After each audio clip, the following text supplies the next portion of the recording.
இன்பமே சூழ்க எல்லோரும் வாழ்க என இறைவனை வேண்டி இன்றைய உங்கள் சிந்தனையில் ரஜினியின் பேச்சால் ஆர்.எம். வீரப்பன் அமைச்சர் பதவியை இழந்தார். இப்படி சொன்னவுடன் ரஜினியின் தீவிர ரசிகர்கள் ஆத்திரம் கூட படலாம். என்ன, எங்கள் தலைவனது பேச்சால் ஒரு அமைச்சர் பதவியை இழந்தாரா என்று. பேச்சு என்பது மிகப்பெரிய ஆயுதம். அந்த ஆயுதத்தை மிகச்சரியாக பயன்படுத்தினால் அதன் விளைவு நன்மையாக இருக்கும். அது சற்று தவறுதலாக பயன்படுத்தினால் அதன் விளைவு பாதிப்பாக இருக்கும் என்பதற்கு இது நடந்த உண்மை. தமிழகத்தின் முதலமைச்சராக ஜெயலலிதா இருந்தபோது வெடிகுண்டு கலாச்சாரத்தை மிக கடுமையாக ரஜினிகாந்த் பாட்ஷா பட விழாவில் பேசினார்.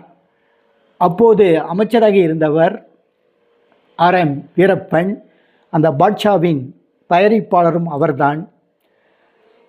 அந்த நேரத்தில் இதை கேள்விப்பட்ட ஜெயலலிதா உடனடியாக ஆர்.எம். வீரப்பனை அமைச்சர் பதவியிலிருந்து தூக்குகிறார்.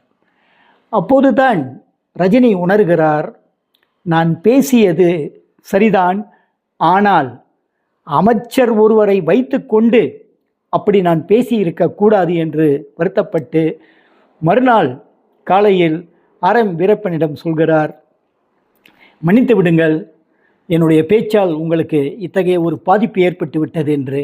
அவர் எதுவுமே நடக்காததைப் போல் அதையெல்லாம் மறந்து விடுங்கள், சந்தோஷமாக இருங்கள், தொடர்ந்து உங்களுடைய பணியை நீங்கள் மேற்கொள்ளுங்கள் என்று சர்வசாதாரணமாக சொல்கிறார்.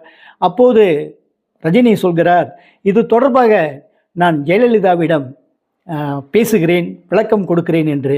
அப்போது ஆர்.எம். வீரப்பன் சொல்கிறார், வேண்டாம் வேண்டாம், அந்த முயற்சி, அவரிடம் பேசி உங்களுடைய மதிப்பை நீங்கள் எடுத்துக்கொள்ளாதீர்கள்.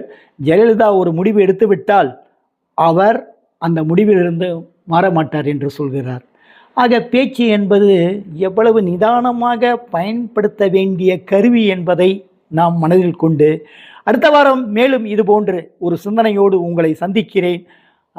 அதற்கு முன்பாக நிச்சயமாக நாளை சனிக்கிழமை கம்போங் செக்கடி புந்தோங் ஈப்போவில் வே. ராமையாவின் மிகச்சிறந்த ஒரு ஆன்மீக புத்தகம் கேள்வியும் பதிலும், மிக அறிவுபூர்வமான ஒரு புத்தகம். அந்த நூல் வெளியீட்டிற்கு திரண்டு வருமாறு உங்களை அன்போடு அழைக்கின்றேன். அந்த நூல் வெளியீட்டில் உங்களை சந்திக்க காத்திருக்கின்றேன். அன்புடன் சுபமைன் டைனமிக் தன்முனைப்பு பேச்சாளர் மு. கணேசன்.